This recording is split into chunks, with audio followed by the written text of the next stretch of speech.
Hey, you guys. We are here and you can hear both of us. I mean, that's like double bonus. All right, you guys. I know. It's the little things in life that just seriously make me happy. Today, we're going to be talking about something that's really important and when it comes to online tutoring, and that is what do we do with those kiddos that have those special ed needs? And today I have invited a special speaker with me, Cousineau, who is going to be sharing her experience with you and how she became a special ed teacher, moved into the online tutoring world, and now tutors other kids. And we share these kinds of stories because they really are uplifting and inspiring to us to be able to see how people are able to start their business from zero, because that's where we all start, and then be able to work your way on up into having your ideal client all of the time. So you're going to get to hear that story today and be motivated, and you'll be invited to a special training. So keep and stay tuned, you guys.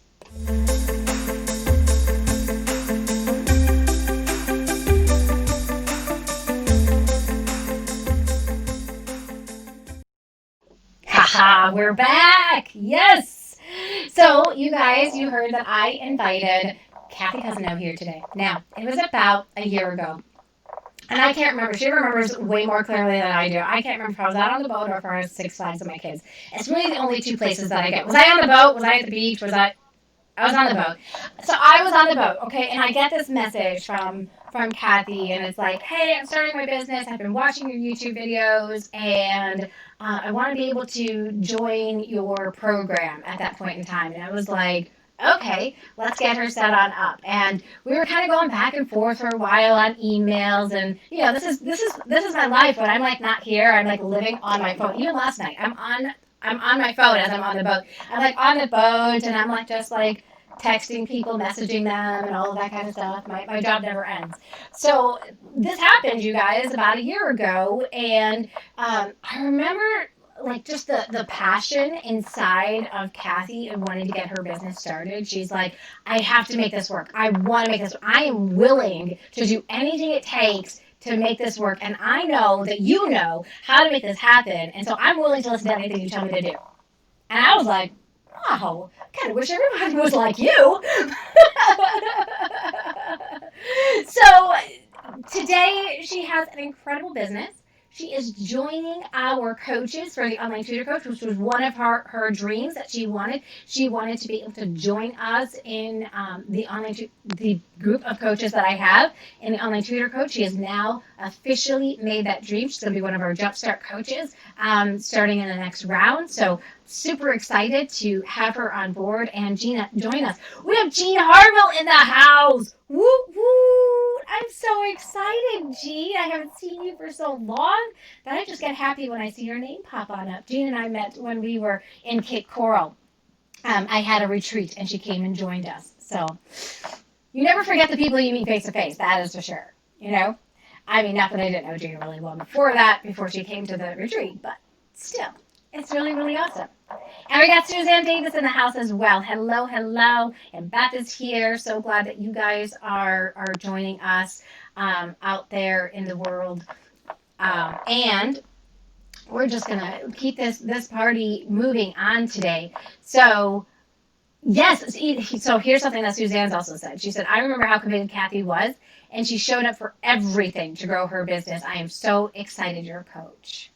Oh, from one coach to another. How awesome is that? I love it. That is really, really awesome. Thank you, Suzanne, for that encouragement for Kathy. Yeah, absolutely. So, and you're just somebody who you know what you want and you go after what you did. So we're going to go back to the very beginning. So we're going to go back to what was school like for you. So when you got started, what was school like, Kathy?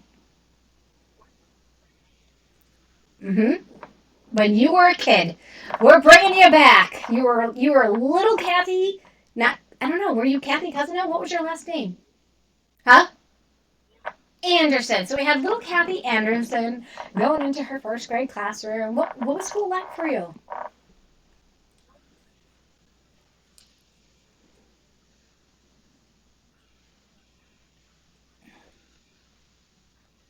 Mm-hmm. Mm-hmm. Oh, they can't hear you, so I did do something wrong. I thought it was way too easy, you guys. I'm like, wow, we got it to work right away. How in the world did that happen? Thank you guys so much for sharing with me that you can't hear Kathy. That definitely helps me to make it a better experience for you guys. So I am going to delete that. I'm going to delete this. Delete. Where's my delete? Delete. It doesn't want to delete that one. All right, so we're just going to add output.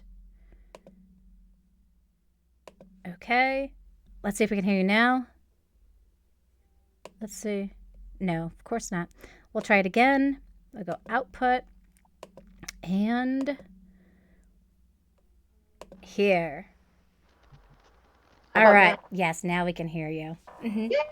So we're going to bring you back to, little. They didn't hear anything you said, remember? Even though you said it. Yep. So here you are. You enter school. You said you were born in October.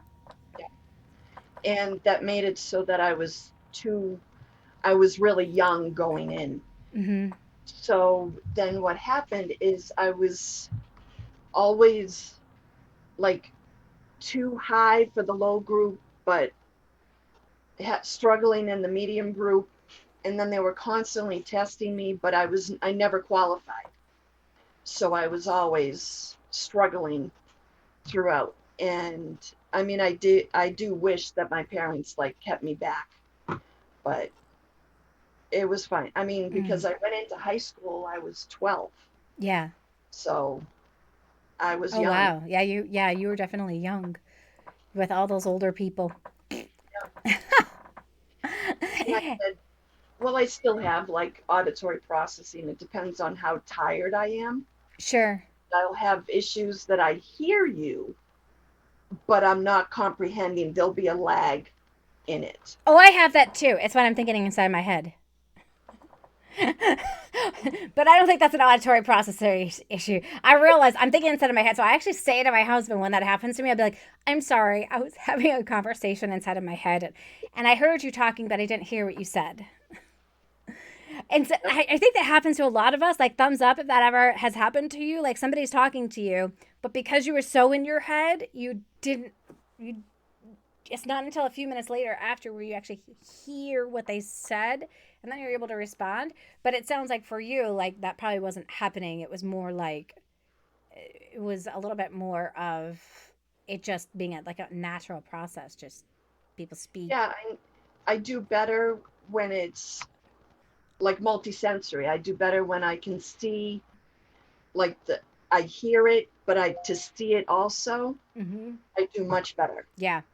Because if it's all just auditory, I struggle. Yeah. Yeah. And so like you really hit on there's we've got the auditory, we've got learning by touch, right? And we've got learning by seeing, visual. And so when we combine all three of those things in our teaching, we become more effective as a teacher because of that, because no matter who you're working with, you're going to be able to work with them. Mm-hmm. And I think that's cool. Like, okay, they don't understand it this way. Like, I have a little girl, she's struggling with being able to learn addition. So I pulled up dice and I said, okay, because dice, you can touch those dots on the dice, right, to be able to do it. I said, okay, we practiced just using the dice. First, we started with the dice, and I said, okay, I'm gonna roll. Can you tell me what this number is? She said 4. Great. Roll again. 6. Awesome. I want you to close your mind. Can you see that 6? Can you see the 6 dice inside of your head? And she's like, yes. I'm like, great. Now we're going to roll, and we have a 2 dice right next to it. Do you see it? And she's like, yes. I'm like, awesome. I'm like, now I want you to tell me what 6 plus 2 is. And she was able to say 8. And she was never able to do math before. So it's like knowing those little tricks and things that can really help with being able to work with the student that you have in front of you, which is like our big goal is how do you work with those kids that have those special needs, whatever those special needs are. So you decided when was it that you decided you wanted to be a teacher? Oh gosh. I knew I wanted to be a teacher since I was a little kid. I made my brother play school, literally made him play school. And I was I was always the teacher. I remember like they would leave books out at the end of the year, like teacher books, and I would take them and I would figure it out. Oh, I loved it. So I always knew I wanted to be a teacher. I Yeah. love that. And so you ended up going to school to become a teacher right out of the gate, like you didn't make any career changes or anything? No, actually, I started working at a residential school that was in town, Mm-hmm. and that was for emotionally disturbed kids, but also severely autistic. And so I kind of grew up there, Yeah. literally, because I started there when I was 16, working in Mm-hmm. the kitchen. Okay. Then I worked as a behavior manager in different position, childcare worker. So I worked with tough kids with restraints and all that fun stuff. And then the severely autistic, it was not like it was the severely autistic, the ones that there's not much communication. It was difficult because I had to move from that program because I just couldn't handle being happy that they didn't throw the spoon at me today, that they used the spoon. So I knew that was not my way to go. Mm-hmm. Mm-hmm. But then, yes, I asked the principal, what do I have to do to work here? And he told me, go to Fitchburg State, get special ed, moderate special needs.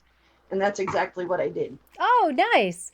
That's interesting because that most people start their career that way. Like that's definitely a different path compared to how I love listening to people's stories, and yours is just very unique in that like you were in the school systems. Wow, I think my first day of teaching would have been so different had I had that experience versus what I had because it was like throw me into day one, and wow, it was a rude awakening. It was really, really tough. But I remember my student teaching experience was actually in a school that 50% of the class was autistic kids. And what was interesting is we had the whole gamut in that 50%, right? So the Right. 50% were regular ed and the other 50% were all autistic. And so we had one who he had to have the communication board. He drooled. He was severely autistic. And then we had, the savant, the kid who had the chart right by his desk, the birthday chart. And on day one, oh, poor kid. I kind of felt bad for him because he goes on up to the most beautiful girl in the class, Samantha, blonde hair, beautiful, goes on up to her and he says, "Hi, Samantha, your birthday is July 14th." Like, oh, like, and she's like, "Hi." Because they all got their own little quirks. And then I had a little guy that at recess he would just like walk in circles. Like we just had like every type of like I feel like autistic child you could possibly have we had in that classroom, and it was a lot of fun just to see and think about. So I'm one of those people, and I have a feeling you are too. I see teaching and tutoring like a puzzle, Oh, yeah. right? Like, how can I get this kid to understand what it is that we're doing here? I've never been one of those teachers that can do really well standing in front of a class and just teaching everyone. I've always been like, well, being special ed, a lot of times, like I'm on the side and I'm seeing that like these kids are struggling. I'm like, okay. So I get it figured out and I go over there and did that. So it was also with testing.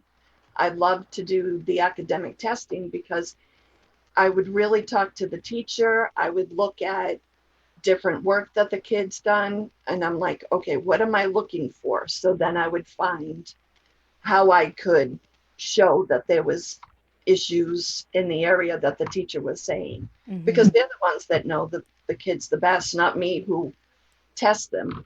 Right, right. So, were you always a special ed teacher then when you were in the school system? Yep, when I first started, I started actually at a residential school for Mm-hmm. girls. And I was not there that long. Then I went into the public school in my own town. And that was difficult because I was doing inclusion with teachers I had. Mm-hmm. So that was a little problematic there. Yeah. Not it was. Because And you were then, just little Kathy Anderson to them. yes, yes. So that was different. But then I ended up, they were, they cut a special ed person because they were opening up a middle school. So then I ended up going to Worcester as a learning disability specialist because I was Wilson trained. Uh-huh.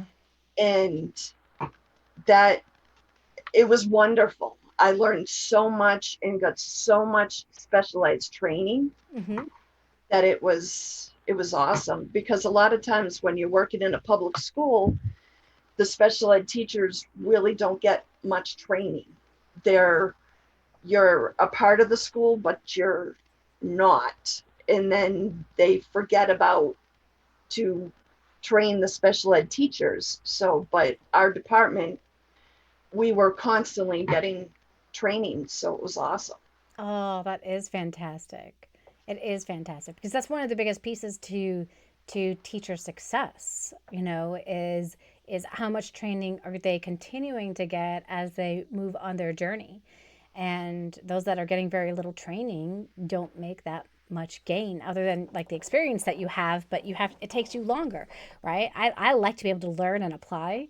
And unfortunately that's where like our school system is kind of messed up, right? Because we go to college and very little applying is going on. I mean, they gave us a couple of activities that you do like in a 1 day like student teaching experience, but it wasn't something you ongoing application, right? So I think that's where the real learning can really happen is inside of the school system. And I think that's why I liked, well, I remember just starting out and I was supposed to teach these kids how to read. And I'm like, okay, I know how to use, they called it a basil. And I'm like, yeah, but that's not working. So what else can I do? Because at that time it was whole language. Phonics was a bad word. And, but then I ended up getting Wilson trained, and that taught me how to teach reading. But then what was the great thing is we did it, it was over a year. So we were teaching it and then also having like a coach that would come in and Mm-hmm. and critique us, and then we'd go back, work on that, and keep going back and forth. So it was, I really got to know the program because of it. Yeah. So yeah. Funny you should say that because I was that person who had to come on in and critique people's lessons. That's not a fun job whatsoever. Felt like the most hated person on campus. Like I love what I get to do today, you guys, because I get to work with people who've already asked me to be their coach. Do you know what I mean? It's so different when somebody asks you to be their coach. They want to be able to listen. They want to be able to do what it is that you say. But when you're forced to be somebody's coach, right? Like when they haven't entered the partnership agreement with you or choosing you as their coach, you could say one thing and they can just like go negative in their head, right? And they can just go to all different kinds of places. And it was, I learned so much about working with people through that opportunity. I would never go back to it again. So you did get, I mean, it is good that you did get feedback on like how are you doing with this aspect, how are you doing with that aspect, um, with the teaching. And then how many years did you teach before you left? I taught 26 years. Wow. And well, actually, for 9 of them, I was the learning disabilities teacher for grades 5 and 6 for the city. So I had the most severely dyslexic kids in the city, or the most severely um, challenged. So they would bus them in instead of tuitioning them out to other districts, Sure. not to other districts, but to specialized Yeah. Yeah. programs. Yeah. Yeah. Very So critical. I know that Very. there's some people they're actually watching this right now. They're like, but I thought Kathy was only 26. Like, how is that even possible? Nope, I'm double that. Oh, crazy! And then you ended up having an accident at school. What happened? Yep. Um, for some weird reason, I had lunch and recess duty, And for some weird reason, we went outside and it was literally raining, which I didn't, they called it that it was indoor, then they called it was outdoor. And I'm like, ah. But then I mean, we literally got wet. And when we were coming back in, there was no rugs. Oh. And my first foot on the floor went out from under me. Well, it went forward and my other leg went back. And I ended up hurting my knee, my left back, and there was three. I don't because I've kind of put it out of my brain because don't want to deal with that anymore. Yes. But yeah, it was literally the universe knocking me on my butt to get out of there Yeah. because it was a really tough year because the teachers voted out the principal on a no confidence vote. They totally came in and changed our program. At Christmas time, kids were changing classrooms. It was just negative. I had my classroom taken away from me for, I don't know. It was just, it was a bad year. Mm. And I'm, no matter what, I would have stayed because my vision for my life was, okay, you go to college, you get the job, you stay there till you retire, then you retire. So when I first fell and I couldn't go back to school, I was really confused because I'm like, if I'm not a teacher, who am I? Yeah. Your identity is wrapped up in it. And it was really, really confusing. And I Yeah. mean, it was tough because I also had, they were taking pictures, there was videos of me, they were trying to say that I was faking it. It was tough. And Right. then, Oh, that's right. Because I remember they were following you everywhere too. yep. So then you get really paranoid, and it's just like, I'm not faking this. And then it took me, they were playing so many games. It was 7 months for them to approve an MRI. Oh my gosh.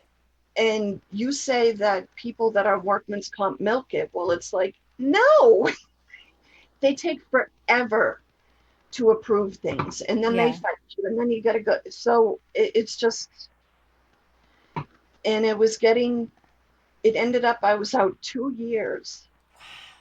And I'm like, I'm telling the lawyer, I'm like, I don't I'm like, I can't go back. I can't Yeah. go. I just, to go back into the situation that I was in because I ended up doing the learning disabilities. I was itinerant. So like one year I had 4 schools. So I'd be traveling between different schools.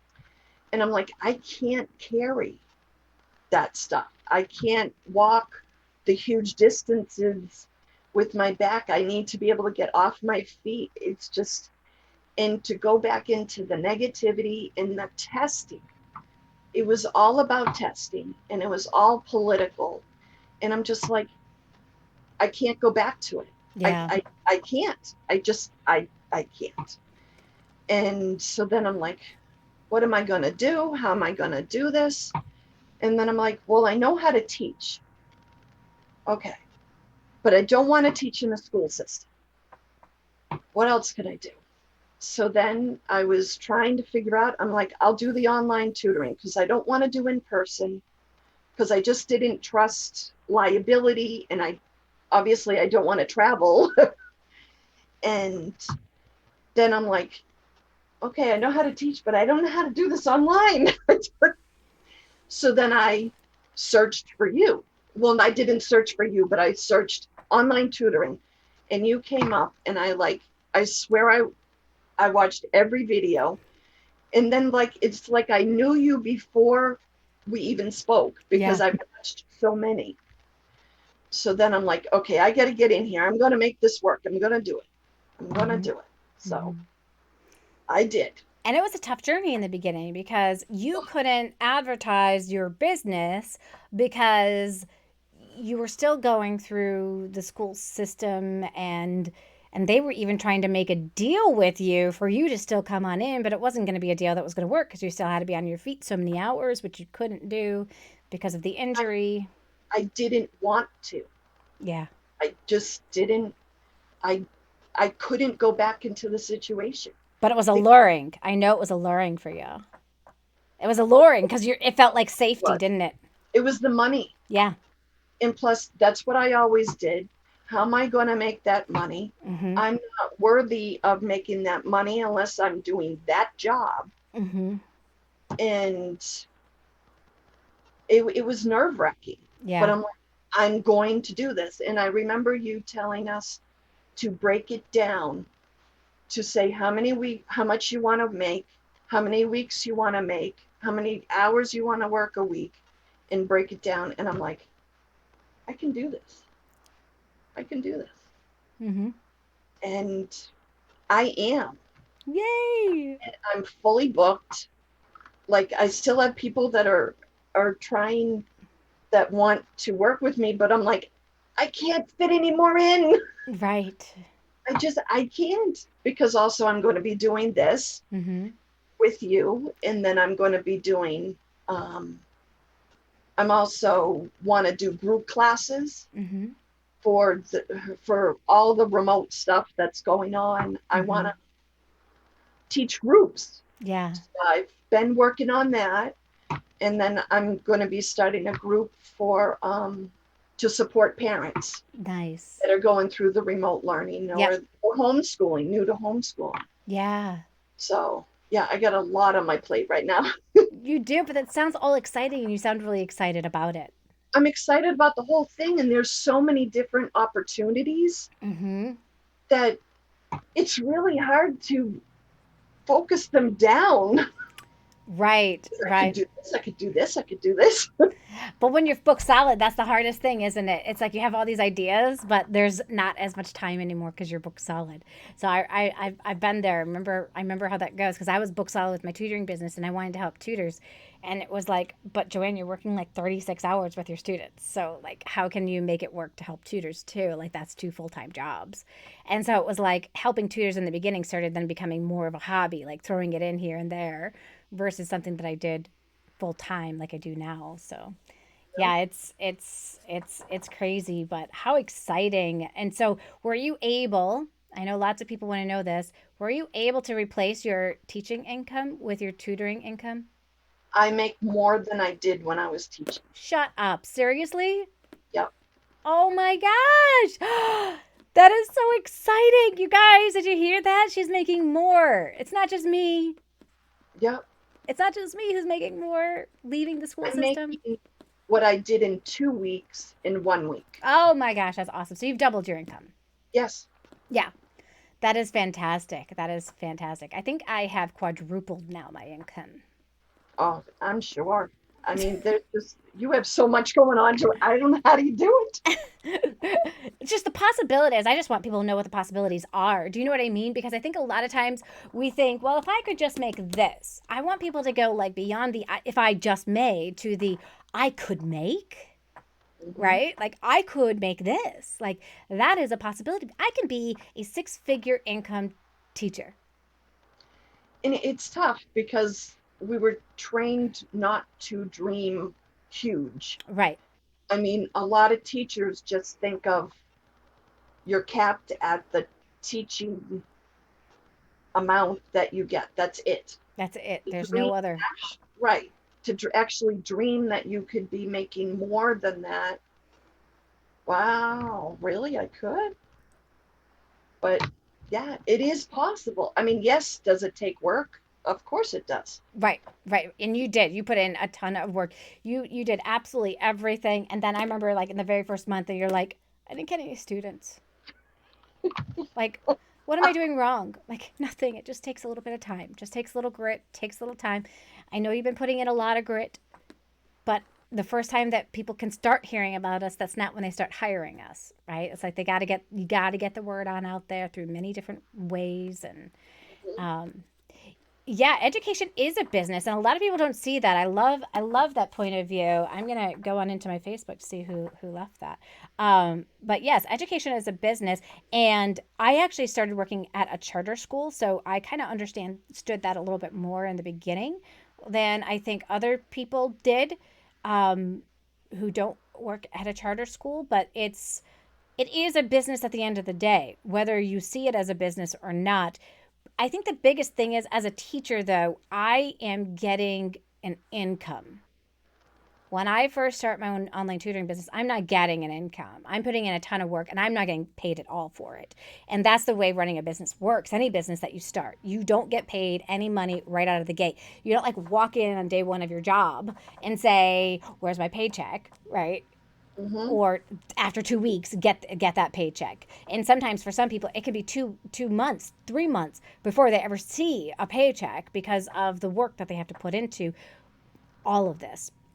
And so I think that's the difference between you know, being an employee versus a business owner. But education in and of itself is definitely a business. It's very big business. All the testing, all of that stuff, right? Like, we've Very seen it. political. Very political, all of the curriculum, all that stuff. That is big business stuff. And so now we get to play in that business. And have fun and not be tied to one thing that they suddenly have this whim of we're changing it to this program and then this program, and it's just, Mm-hmm. I mean, yes, I'm Wilson trained, but Wilson doesn't solve everything. Right, There's right. not every kid is not the right fit for that program, so there's you got to be open to other programs and to figure out what works for that kid. Yeah. Not not just there is no one program for No, there everyone. isn't. And so then you did end up joining in the very beginning. You ended up joining the Reading Interventionist program, even though you were Wilson trained and had all this experience. Why did you make that decision to do that? Because again, I knew how to teach, but I didn't know how to do it online. And the reading interventionist really showed me how I could do it online. And also, I wasn't just going to be getting just decoding kids. Right. So in reading interventionist, you also work on the comprehension, and Mm-hmm. it was different kids that I worked with, but not a lot. Yeah. Yeah. So, but it was the best thing because I mean, I still go back and watch the videos, because I'm always watching things that I've learned before because I can always pick up that one more thing. Mm-hmm. I don't like reading interventionist starts today, and I don't know how many times it's that I'm going through it. That's right, because we have new groups, and the groups last for about 9 weeks. And if you've ever been in the program, you get to keep coming back and joining the live calls, go through any of the videos. You have lifetime access to those videos, all of that kind of stuff. So yeah, it's my goal was to give that ongoing professional development. Because here's the thing: when we start using these skills online, all of a sudden now we're like, oh, what was that? And then now you can have that ability to go back, or you have the ability to come in and ask questions and be supported by other reading tutors. And that's the best thing about the online secrets club, the insider secrets club, and the reading interventionist and everything else that I've joined with you, is because otherwise it would be a very lonely business to have. Mm-hmm. So this having this support system, just people understand what you're going through, Yeah. and it's just really really nice. Yeah, and you have that camaraderie, right? Yeah. And you've really hooked yourself up with some great other tutors inside of the community and made some great partnerships and all of that great stuff, which is awesome. And it makes a difference. I mean, you came to play and you came to win and you won. And you're not done. You just keep setting new goals, and that's exactly the way we do it here. Is once you reach one goal, okay, what's your next goal? What do you want to reach next? So she got book solid, and then she's like, I'm gonna be a coach with you. She kept like sending me these messages. I'm gonna be a coach with you. I'm gonna be a coach with you. I'm gonna be a coach with you. When are you ready to have me as a coach? When are you ready? Are you ready yet? I'm ready. I'm ready. Like, fine, if you're gonna leave me alone, then I'll do it. Oh, I do. I want to have you on as a coach. I just have to make sure that I have the pieces in place for my coaches to make sure that they're getting the amount of hours that they want to be able to get. We're meeting their needs. And I was starting with a small group of people before adding on anybody else. I just kind of wanted to make sure I got my own my own ducks in a row because this is a new side of my business that I've never done before. A lot of people, they do like having other tutors underneath them, right? But you don't ever hear of anybody that has, like, for teachers at least, other coaches underneath them that help coach other teachers. Like, I'm building something brand new. So when you do that, you gotta kind of build it. Yep. Takes time and structure and all of that stuff. So I'm curious, as you've been teaching your own special ed kids online, you decided actually, because I always make everybody choose a niche. I'm like, okay, so who do you want to focus on? You're like, special ed kids. Like, I'm not changing that piece of it. Like, I've done special ed my whole life. I'm doing special ed as I move in. I'm not choosing a grade level. I'm not choosing a subject level. I am working with special ed kids. Like, that is my jam. I was like, all right, cool. We can do that. That's a niche. That's not something to be. That's not a niche to be ignored. So, what made you decide to go with a special ed niche and not try anything else? Because I knew there's a lot of need out there um, for for special ed tutors. Because you really, to work with special ed kids, you have to be able to think out of the box, Mm-hmm. and you have to be able to think on your feet really quick, Mm-hmm.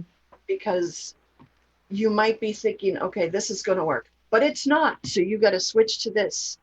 And that's where I've always been really good, that I could figure out, okay, and be able to tweak it. So I just know that I'm really good at what I do. Yep. And So you were like, this is it. This is where I'm gonna go.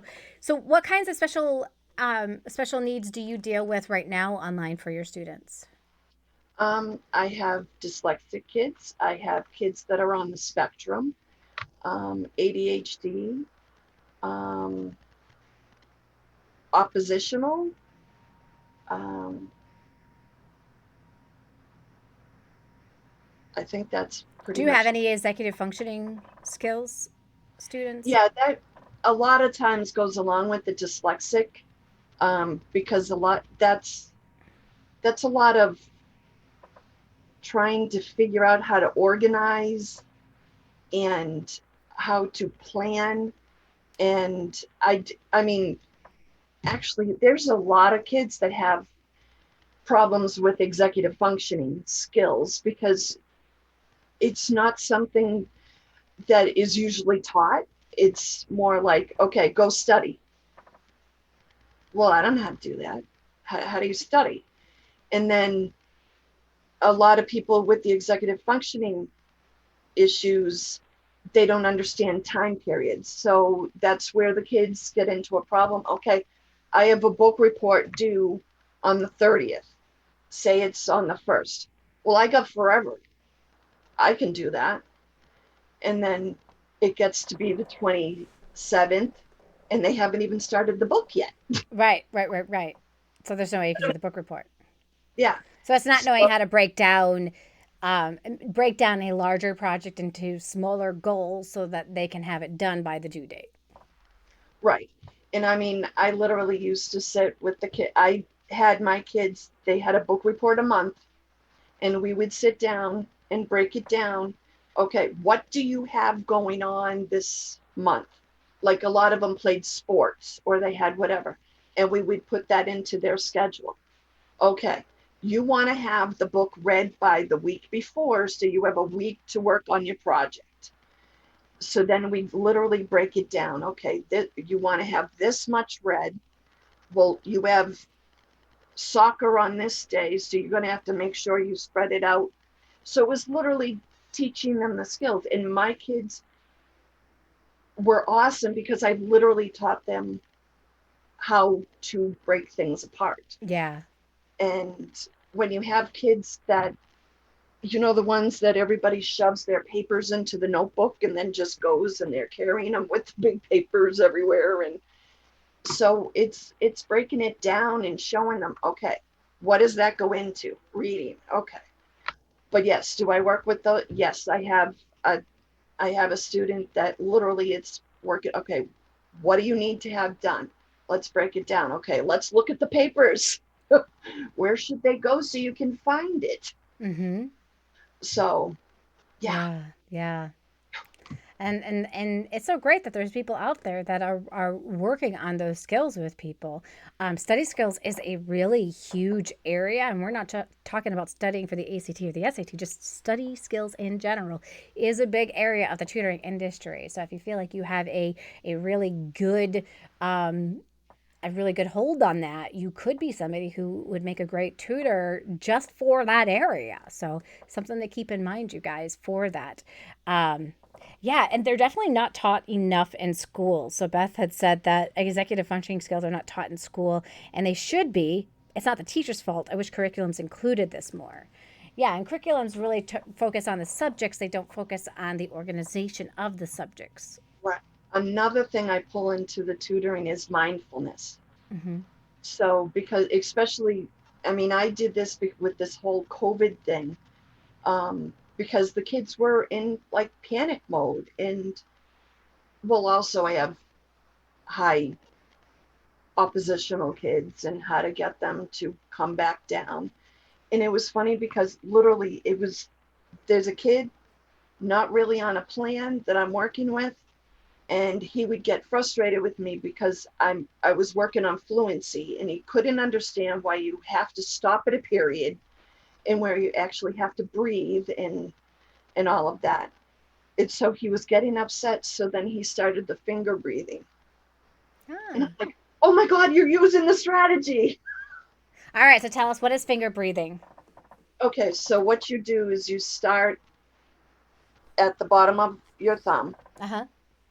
and then you take a deep breath, and then when you round it, you let the air out. Ah. And then You guys doing it with us? Do it with us.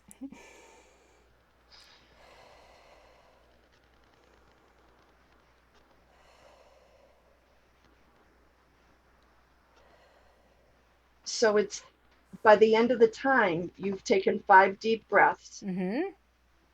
and it is amazing how it works. And I used to pull that stuff into my classroom. Brain Gym. Brain Gym is a program that it teaches the left and the right side of the brain to work together Mm-hmm. instead of separately. Mm-hmm. So just different strategies, like the high anxiety kids, they have to sit in a seat. You literally just put your hands, like it's easier on a harder chair, but you put your hands on the chair, and then you push yourself up and hold yourself up, Oh, okay, yeah. and then down, and then up, and it just gives them something to do, and it kind of grounds them Yep. instead of being bing bing bing bing. I had another teacher who showed me how if you actually take your arms and cross them over like this and hold yourself, you're crossing that midline. Yep, that's part of Brain Gym. But what we do is we do hands together, Mm-hmm. then you cross them. Oh, that is how she taught it. Yep. Yep. And you No, go you like cross them. this. Yep. No, no, no. Wait a minute. Nope. What? I'm not doing it right. Like this. Right? Yep. Yeah, yeah, yeah, yeah, yeah, yeah, yeah. That's what she did. That's what And my it friend is did. a Tammy, if you're out there, I remember. I wonder if she did braid gym too. She probably did. yeah. And I mean, we used to even have kids come in before the standardized testing, Mm-hmm.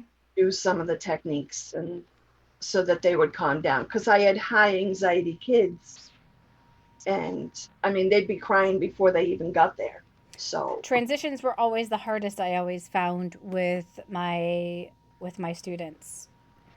It was always those transitions, and it's almost like if you could cut down the transitions, you could cut down on the amount of anxiety issues they encountered with them. Um, Not that that's how our school was organized, but I could see that with them. It was just like they transitioned from my class to like the music class. Boom, they're like out of control. yep. They come back to me, they're fine because they know what to expect, all that great stuff. They go back to music class, boom, they're out of control. You're like, why? Every time you go to music, why? If we could just skip that transition, Hmm. you'd be fine. I think if we almost had like the music teacher come into my room, I think it would have been almost even better. Just because they wouldn't have had that transition phase inside of there. But it's crazy. So you also work with students that you said have like ADHD and dyslexia. What are some things that you do for those students to help them be more successful? Well, like the ADHD, well, actually, well, most of my kids I have on, it's like a clip up chart. Mm-hmm. And so, because I use that in school, but I can't clip up. So what I did is I found one of the charts and I put it into OneNote and I'll draw a star next to the level that they're on. Mm-hmm. So then they either clip up or clip down. But the first thing that we do is we sit there and brainstorm what a class should look like. What are the rules? Mm-hmm. And we go back and forth. And of course, I want to keep it positive about what the rules are. And then we would write down what it looks like and what a good class looks like, what a not a good class looks like. Mm-hmm. And so then what I'll do if they're doing something, I'm like, oh, do I need to do we need to clip down? Nope. And it'll get them back in check. Uh, Yes. and they love to clip up, and it's not like there's anything at the end. Mm-hmm. It's just that it says that we actually have added words on. Like today, we added super, super, super stupendous. It's just funny. And then they'll do anything to do a boom cha. Hmm. Anything. They love boom chas. She took the boom cha from our Insider Secrets Club community and she brought it into her tutoring. See, this is the way great teachers do. We always steal all the good stuff from people, don't we? Mm-hmm.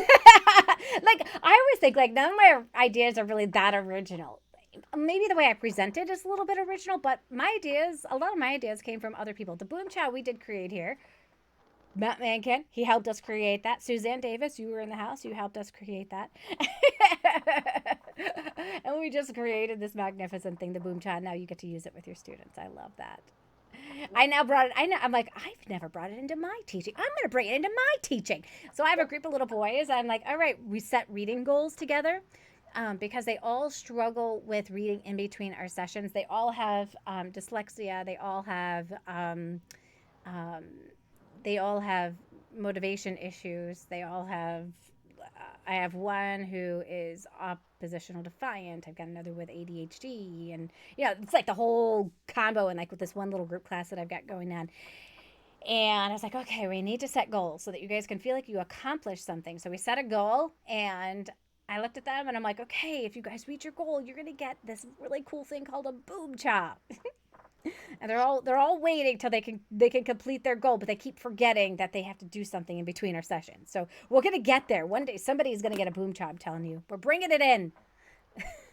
Well, they like to do it with me if they've had a good lesson at the end. Oh, So cute. nice. Nice. I love that. Oh, there's our boom chop. Woo woo. We also, so if you're ever wondering, what does the boom chop look like in emojis? It's a fist and it's the firework. And if you wanted to just like copy that from Beth up there, you can. You just do, just copy that and then you just go click and then boom. And there it goes. It goes on in. So awesome, awesome stuff. So you are going to be doing a training, and I know that like I always like go right up until the end until I have to like do my teaching with my next student, Yusuf.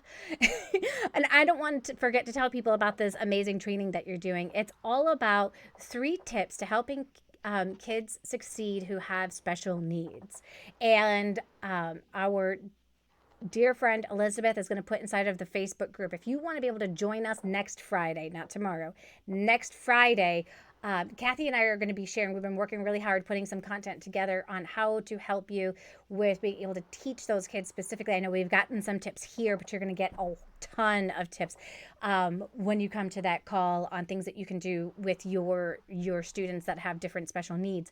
So I definitely always come. overdo it, so What's that? I always overdo it. So you're Yeah. gonna have so much. I love it. I love it. So you definitely want to come to that. For those of you that are on YouTube, we're having an issue with being able to put the link inside of there. So you just go to the description of this call right now. Let's see. Can I find where that description is? If you go to the X and then you go to, if you're on like your phone, you go to the description. See if I can find it here. Yes. Awesome.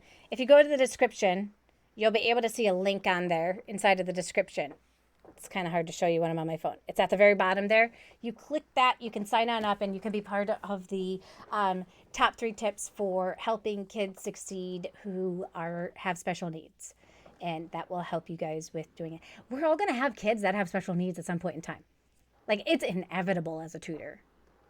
And you Hmm. may not even expect it. So it's really better to prepare yourself for it than to be like sitting there like, well, how do I help this kid or how do I help that kid, right? It's really great to know how to think on your feet, like you called it, and be able to uh, meet those kids' needs. So you do individual classes and you do group classes with your students, right? Yep, In your group classes, do you have kids with special needs as well? they all are. Yeah, they all are. And so, is there anything different that you have to do when you're teaching your group classes versus working with these kids one on one? No, it's all I mean behavior management. I've been doing that forever, so I'm pretty good with that. I mean, I know the kids because the kids that I have right now are the kids that I tutor.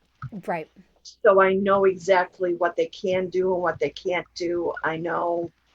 Um, I know how they learn, so I know it's all adapted before we do something. hmm. So And how did you decide on which kids would go into the group class? anybody, So any of the, anybody that you tutor can go into the group class. yep. So is it like an additional thing that you kind of offer, like as a bonus for people that sign up with you, that kind of makes you stand out and be different? No, I put it out there that it's like I did mindfulness and I have it at $25 a week. Oh, okay. So, and they sign up, I usually do it monthly. Got it. So, and I wanted it to be low enough that it was doable. Right, But also, I mean, parents were really looking for something right. for them to do and know Yeah, that they succeed at. yeah, right, Because a lot of the remote learning it wasn't adapted to them. right, It was just what the regular class was doing, and it was too high for the kids. right. So this was something that they could definitely succeed. We've done fairy tales, we've done times tables the fun way, we've done space club, not space, science club. I mean, they even had little like jackets and little tags and stuff like they loved it. Uh, Oh, that's fun. And so then you kind of incorporate this. This is as an upsell. yes. So you can join this if you would like to. Here's the link, and then they can join. Yep. That's a lot. That's awesome. So that's a great way. A lot of people. I don't think a lot of tutors have thought that way. Like, okay, I've got these students. What else? So if you always want to think as a tutor, how can I add value to people? It is always easier to sell people who've bought from you before than to get a new client. And so Yep. this is really on that kind of thought process of, okay, so if if we go from if we go from thinking about that, like I already have these paid students, think about you guys inside of your business. What else could I do to add value? Maybe it is a study skills session, right? Like you have like a month of here's how we get organized. Hmm.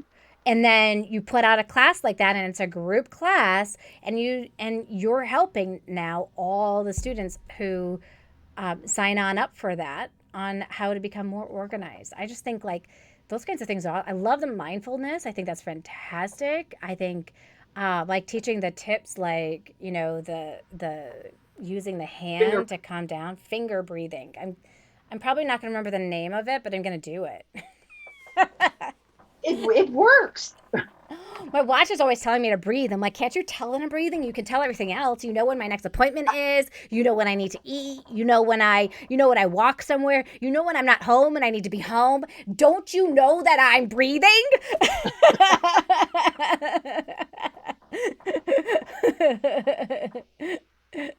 Oh, yes, Suzanne. I hope you do join us for the when we get together and we share those tips. Because, like I said, we are all in that point where we're going to get kids at some point. If you haven't ever had any kids that have special needs, you will at some point. It's just a yet, right? Just like every classroom teacher. Imagine a classroom teacher not having kids with special needs of any kind. And these are learning needs and these are behavior needs. So I think that's the other thing to take into consideration, that the behavior sometimes stops and hinders us from being able to really work with our kids, right? And or the motivation, or if they've got the ADHD and they're like all over the place. Actually, I found that my ADHD kids actually do better online than they did in person. Especially if they got the headphones. Mm-hmm.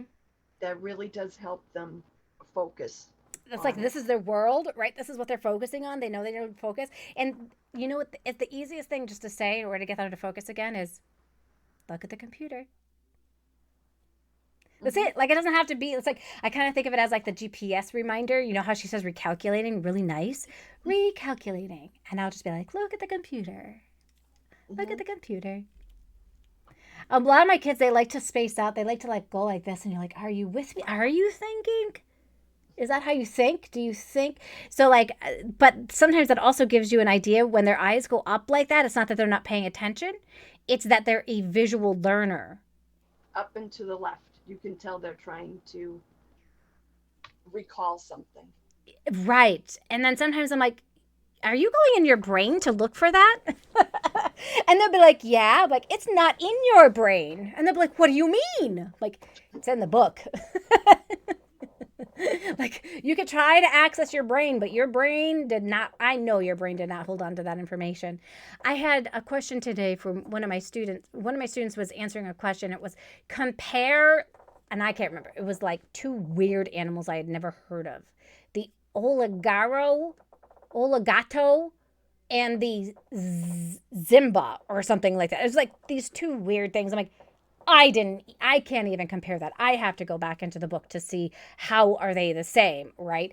I'm like, because when you don't have background information, you have nothing to connect it with. And so Hmm. I'm like, are you going into your brain for that one? She's like, yep. I'm like, I don't think it's there. It wasn't in my brain. I searched already.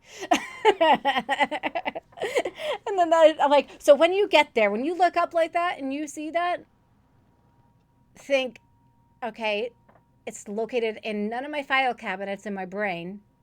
Let me go back into the book and see if it's in there. But it's teaching them the strategies. Okay, what could you do? What Mm-hmm. could, because in the public schools, that was a lot of the things is kids did not know how to think. Mm-hmm. They were used to it being like given to them. Mm-hmm. You don't know that. Okay. What could you do? Mm-hmm. How could you help yourself remember that? Mm-hmm. But it's working through the process but literally directly teaching them how to do it. Mm-hmm. So Yeah. that's just key. It sure is key. Suzanne just said, "Oh my God, it's one of my writing students. Looks to the left when she needs to consider what to write." Hmm. And so that is like something just to think of. They look up, they look to the left, and it's also not all kids who do it are dyslexic, but it is a strategy dyslexics will use because they're visual. So they're looking in their brain for a picture or an image. And so that's something to think about too, is kind of like being able to watch them. I use a lot of creating like reference materials for them. So, and what I'll do is whatever I think that they need, I will email it or I put it. I've made OneNote notebooks for them. Mm-hmm. So, like all their logins or anything that I Oh, want great to work idea. on. And so I'll put it in there and then they'll print it.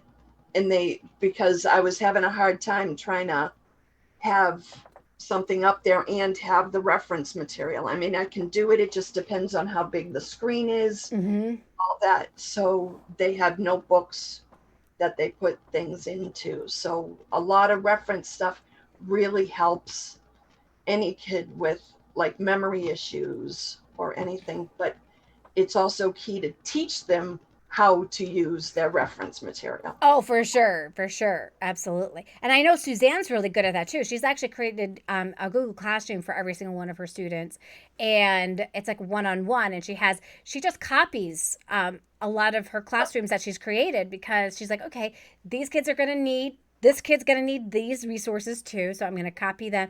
And you just start from scratch now with this new student, but you don't have to upload all of that stuff again, which is very, very, Right? very cool. Yeah. Awesome. Well, thank you for sharing some of the tips with us of some of the things that you're using right now with your students. And I'm excited to continue to learn about the stuff that you're going to share next Friday with us. Remember, click on that link, sign on up so that you can join us and learn more how you can serve those students with special ed needs. And thank you, Kathy, for joining us today and sharing your story with us. Enjoy the rest of your day, sweetheart. You too. Bye, everyone. Bye.